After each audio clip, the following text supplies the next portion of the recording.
نحمده ونصلي على رسوله الكريم اعوذ باللہ من الشیطان الرجیم بسم اللہ الرحمن الرحیم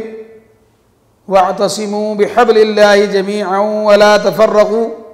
صدق اللہ العظیم۔ اور اللہ کی رسی کو مضبوطی سے تھام لو اور آپس میں متفرق نہ ہو جاؤ۔ دوستوں اور بھائیوں اور میری بہنوں، رمضان المبارک کی تربیت کی بات چل رہی ہے۔ اس تربیت میں جو بڑی اہم تربیت ہمیں دی گئی وہ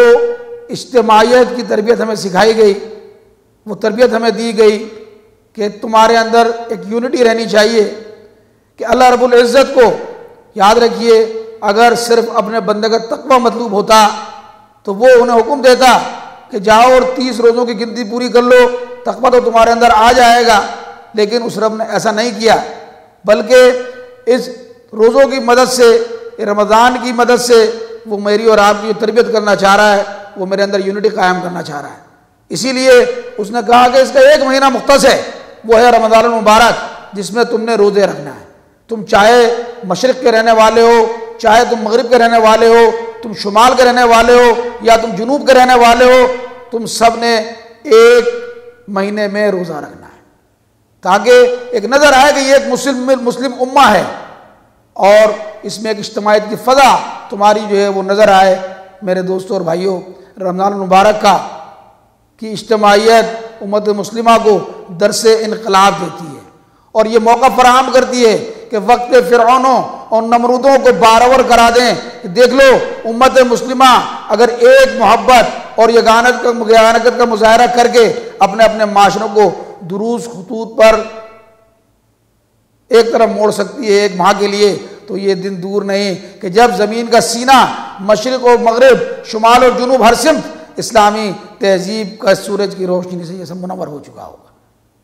میرے دوستوں اور بھائیوں، ضرورت اس امر کی ہے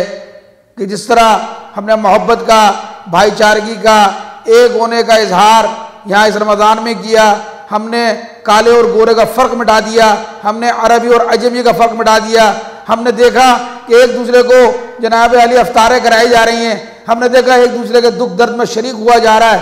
یہی میرے دوستوں اور بھائیوں تربیت کا عمل پورے 11 مہینے جاری رہنا چاہیے۔ یہ ہمیں اس وقت اگلے 11 مہینے میں بھی نظر نہیں آنا چاہیے کہ یہ کالا ہے یا گورا، یہ چھوٹا ہے یا بڑا، یہ امیر ہے یا غریب، یہ شافعی ہے یا مالکی، یہ حنبلی ہے یا حنفی، یہ سلفی ہے یا مظاہری، یہ مہاجر ہے یا پٹھان، یہ پنجابی ہے یا سندھی، یہ بلوچی ہے یا کوئی اور۔ غرض یہ سارے چیزیں جو ہیں یہ ثانوی ہیں، ان کو سائڈ میں ڈال دیں۔ اگر آپ نے کوئی مقام بنانا ہے، اگر آپ نے اس دنیا میں اپنی حیثیت کو تسلیم کرانا ہے، اگر آپ نے ان پستیوں سے باہر نکلنا ہے، اگر آپ نے کھوئے ہوئے مقام کو واپس حاصل کرنا ہے، تو میں اور آپ اپنے طور پر آج یہ فیصلہ کر لیں کہ انشاءاللہ اس رمضان المبارک میں جو اجتماعیت کی تربیت مجھے ملی ہے، ایک ہونے کی جو تربیت مجھے ملی ہے، کہ میں اس تربیت کو عمل جامہ پہناؤں گا اور اگلے 11 مہینے پر اس کو جو امپلیمنٹ کر کے دکھاؤں گا، اس پر عمل درآمد کروں گا، میں اپنے اندر تبدیلی وہ لے کر آؤں گا۔ ہم دیکھیں گے ہر فرد اگر یہ اپنے اندر تہیہ کر لے کہ ہم تبدیل ہوں گے، تو ہم دیکھیں گے کہ انشاءاللہ یہ معاشرہ تبدیل ہو جائے گا، پھر وہ ثمرات آئیں گے جو اللہ کا وعدہ ہے۔ تو اللہ سے دعا ہے کہ اللہ سبحانہ وتعالی ہمیں عمل کی توفیق عطا فرمائے۔ وآخر دعوانا ان الحمدللہ رب العالمین۔ اللہم صلی علی سیدنا محمد وعلی آلہ وصحبہ وسلم۔ اللہم صلی علی سیدنا محمد وعلی آلہ وصحبہ وسلم۔